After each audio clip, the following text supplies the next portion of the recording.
All right, now this time for real. Welcome to the second episode of Zormau's Airsoft Corner.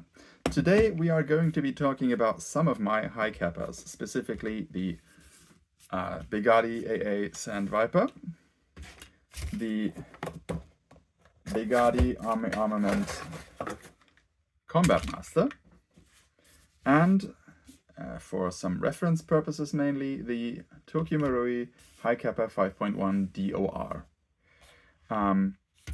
These three are some really nice pistols, each with their own specificities about them.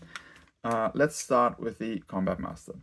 You may have noticed that these are not Combat Master grips. The Combat Master grips are on the DOR, because I like the DOR more as a toy, as a gun. But the grips on the DOR are shit, so I replaced them with the ones from the Combat Master, which have this hand-stippled fish scale pattern on them, which are really, really nice. They are also both narrow high kappa grips, as opposed to the Sand Viper grips, which are much, much wider. They are thick and wide. So these are for large hands. These are for average to smaller hands. Maybe not small hands, really. That's Glock territory. But these are only for large hands, really. I can get mine on there comfortably, but it took some getting used to. Now, grip aside, let's talk about the Combat Master. This is the Begadi Special Edition that is solely distributed through Begadi. It is still just a cast pot metal slide and frame with this nice hand-stippled grip. But aside from that, it does have some upgrades. I've personally put in some cow sights just to give me a better sight picture, because the original one was also crooked. And Begadi did some magic on the internals. We have a standard Army Armament hop-up unit in here. That one has not been modified. I've also myself not done really anything about it. Like that. Comes out just like any other high kappa. No bushing. Non-moving outer. And this is a 6.03 brass inner, which I have shimmed both to the hop unit and to the outer barrel to prevent any rattle. It has a steel hop arm. Nothing special about that, except perhaps worth mentioning, mine is actually straight and provides even pressure on the bucking. Begadi put in their, in addition to the 6.03 tuning barrel that they put in, they also have their green Begadi bucking in there, which is providing some pretty decent results with things like 0.3s, 0.33s, and gets good hop and range and accuracy. The Combat Master and Sand Viper both have this blowback unit in there. It comes with a hammer pad and this blue fiber reinforced, nylon reinforced nozzle, as well as a ventilated piston head with an O-ring system. You can replace the O-ring for an included tougher one if you are using very high pressure gas, but I never saw any reason to. Everything about this in here, except for springs and screws, is pot metal. The slide is pot metal, the blowback housing is pot metal, the frame, the hammer pad is pot metal. But that's okay. It's pretty hard stuff. It doesn't break easily, and it takes a fair bit of abuse. However, the paint finish on this slide isn't all that great, and you see quite obviously that it is just paint and not anodized or properly coated. It's not that great looking, but at a distance or in a display case, it's kind of okay. The recoil spring on these is a progressive spring. It has a weak section in the center and two tougher sections in the outer sides. Technically, I could unthread this guide rod at the middle. I've put some Teflon tape in there so it doesn't come undone easily, which makes it much, much easier to put the plug here, the spring next, get that lined up, and then just push in the guide rod from the front, That's how I used to do it mostly. But these days I've moved on from that, and mostly it's just jam it in from the rear. Don't we all love doing that? Yeah. To properly get that torque down, there is a hole in the back here that you could put a small Allen key in,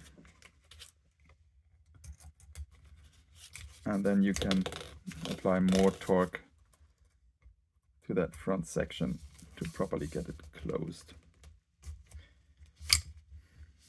Right. With regards to the frame, it is a standard 5.1 Hi Capa frame. Nothing about this is really all that special. It's pot metal. It's the same paint as on the slide.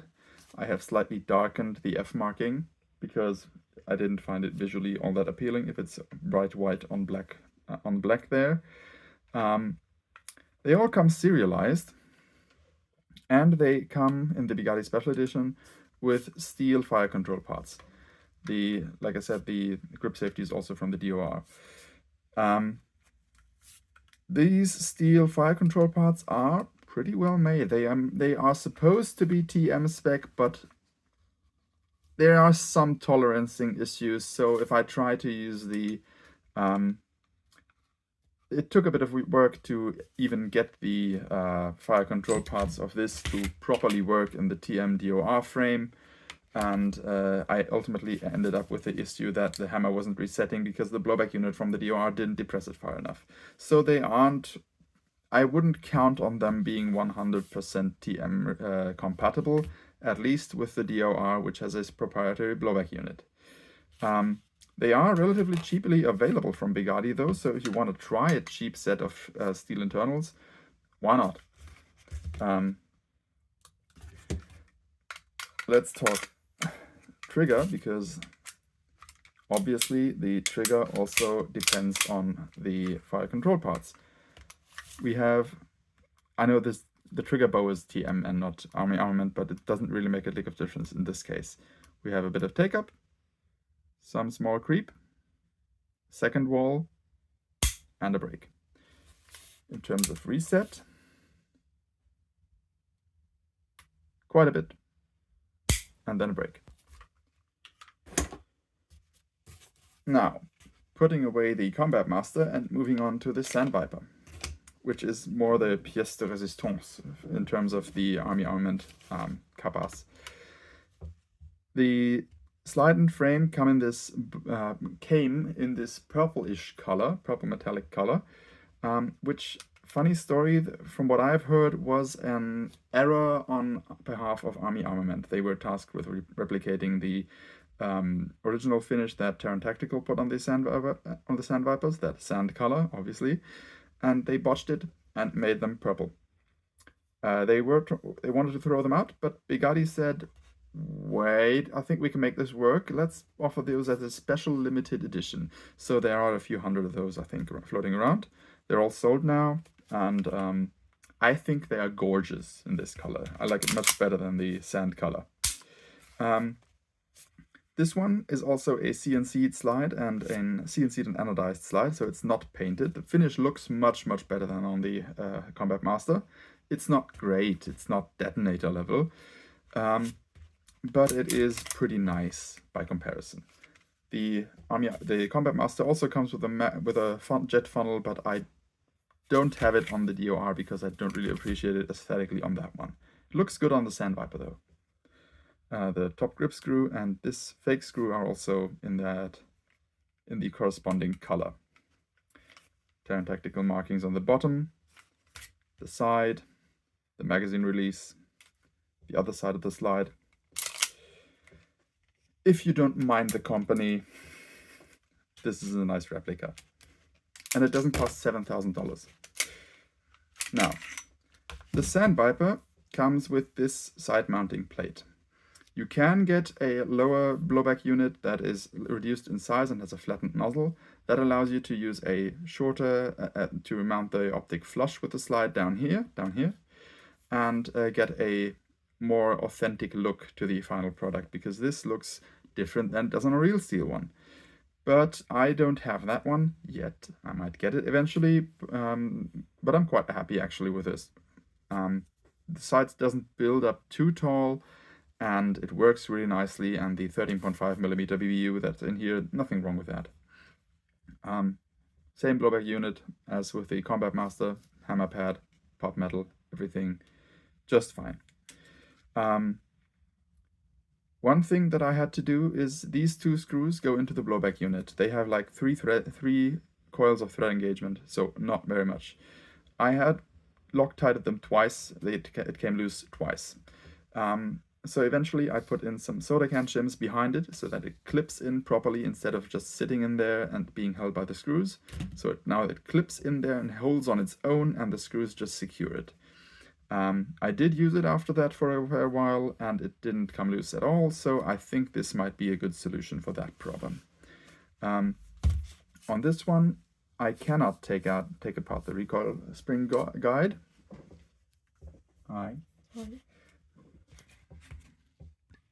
Moving on.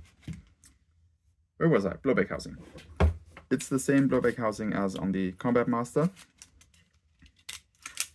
Right, I wasn't at the blowback housing. I was at the recoil guide rod. This guide rod is connected not by threading it together, but with two grub screws, one at the top and one at the bottom. Unfortunately, they were glued together from the factory, and I didn't manage to get one of them out without stripping the head of the screw, so I cannot take it out. I don't have to drill it out, I don't need to, because push here, pull down, move to the side, and it's out. That's simple. Yes, there's spring tension on it, and you can send it flying across the room. Be careful. Now, interesting thing, because this has this slope profile at the end, which would look really weird if you put it in like that and then ended up with it sticking out this way at the front. It also has this flattened section at the back at this plate. That rests against the blowback unit, against the hop-up unit, and prevents it from rotating. The spring is essentially the same. This one is a bit shorter, but the force required to compress it is exactly the same. It has the same hop-up unit with curiously, a silver hop arm in this case, and a black outer inner barrel, which I think is an aluminum inner barrel actually, but it should also be a 6.03. And this one is also providing even pressure on the bucking. Maybe I got lucky there, maybe they all are like this. Wouldn't discount the possibility that there are some lemons in there as well. I tried using an RM1 recoil rod from Cow in this one. I had to file away at the outer barrel here a bit to get that to fit properly, but that wasn't too much work. It does make it snappier, but ultimately I didn't think it was worth it because it really reduces the recoil, and unless you put in a softer recoil spring, it also hurts your efficiency and isn't all that required, because this gun is pretty efficient and snappy as it is. Not as snappy as a stock TM, but well, stock TMs are hella snappy. Now, putting this back together. In the frame, you might notice this shim here. That's a 0.2mm metal shim that someone at the factory or at Begadi put in there to reduce the play of the hop unit in the frame. I guess not all of them have it, because not all of them would need it if the casting quality were more consistent, but it's still Army Armament. These are the better guns they make, but they are still not spectacularly good. The milling of the slide on the inside is quite nice, actually. The outside is also pretty well finished and looks quite neat. Sure, it's not on the level of Detonator or Nova, but it's also just a €200, €220 pistol overall, and not a €300 slide. Same fire control group in there. The grip I already talked about. Comes together just like every other Kappa. Oh yeah, two things I need to talk about. One, the slide lock. The slide lock engages directly, metal on metal here, and this wore down really, really quickly because this is a relatively soft aluminum slide and a relatively hard pot metal slide lock. So it really took it down quickly to where it either wouldn't lock properly, or any kind of bump to the mag well, like reloading a full mag, would automatically disengage the slide lock. I have reprofiled both the lock and the locking interface on the slide by shaving metal off and filing respectively, and it works. I have had to do it again. It's not the greatest interface, I have to say. If you disable the slide lock, for example, by short stroking it a bit more, you wouldn't have a problem with that, obviously. But for me, who doesn't short stroke his pistols and does like using the slide lock, even though I mostly power stroke my guns to reload them, then it is a bit of a bummer. The grip safety is nice and diminutive. The hammer is the same steel hammer as the other, as the Combat Master. Blowback housing, hammer spring housing here as well is oh yeah, the hammer spring housings. The Tokyo Marui hammer spring housing has a depth of 4.5 centimeters for the spring. The Army Armament housings have a depth of 4 centimeters for the spring, meaning if you have the same hammer spring in the Tokyo Marui and the Army Armaments, it will effectively be stronger in the Army Armament pistols because it has half a centimeter of pre-tension by comparison. This hurts efficiency and cold weather performance because you're essentially using a stronger hammer spring, but allows you to work the guns on hot gas in higher temperatures because they are more capable of striking the valve with more force. I've reduced the pre-tension here by drilling out the hole. There is a risk to that. You can drill too far and accidentally drill into the channel for the crosspin, which I totally did not do. But that's not a big catastrophe. Ask me how I know. What else? Yeah, the second issue that I had with the Sandviper, not so much with the Combat Master, though it also suffers from it, was the seal between router and nozzle. The gas routers on these Army Armaments guns are shit. They are soft, they provide poor seal, and they are very, very low and flat. And the gas routers in the nozzles in these two slides ride relatively high.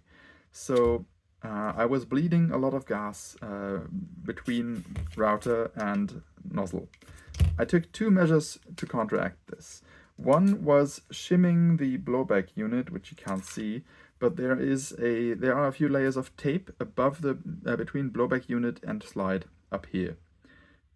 Obviously not in an area where there's moving parts right underneath it, just where the blowback unit rests in the slide. They have been there for thousands upon thousands of shots. They are not moving anywhere, and they're holding up just nicely. That is step one, making this sit a bit lower. Step two was using Garda gas routers in these magazines. Those are a bit taller and tougher and provide a better seal against these blowback units. It's the same for the Combat Master. I didn't have to modify the blowback housing here, but it also benefits from the Garda gas routers. With one exception, the Army Armament makes several magazines. These are the regular 5.1 Hi Capa magazines with TTI base plates. They work quite well. Let's close that window so the neighbors don't shout. They work quite well. They are nice and snappy, even with that Begadi low flow efficiency valve in there, stainless steel up here. They provide more kick than a Tokyo Marui magazine in this gun. I think that Tokyo Marui mag needs a bit more, would also need a bit more shimming underneath the router for it to work properly with this one. But both work quite nicely. However, this is a Army Armament long magazine for their Hi Capas, also with the efficiency valve and with the standard gas router. This magazine sits about 0.5 millimeters or 1 millimeter taller in the gun than the others. It provides excellent seal against the gas router by default, without swapping it to a garter. It doesn't drop free unlike the other mags, but it has hell of a kick to it.